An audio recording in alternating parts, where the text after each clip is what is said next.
القلب، شرايين قلبه تصير مسكره وقريب من الجلطه، يعني خلاص ما بينه وبين الجلطه الا لمحه بصر، يا موقف يا كذا وتجيه جلطه.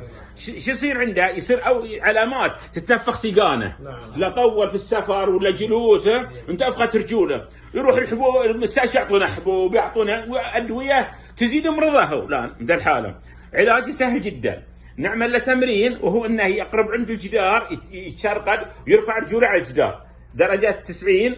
اي نعم، من 5 دقائق الى ربع ساعه. هذا الحركه دي تفتح شرايين الجسم كلها، الدوالي، شرايين القلب، التخثر في الدم، كلها يفتح اجهزه الجسم كلها ويشغلها، لان الدم يكون تصادم عنده، القلب يضخ ويبي يرقى فوق عند القدمين والقدمين تنزل عليه الدم فيصير تصادم.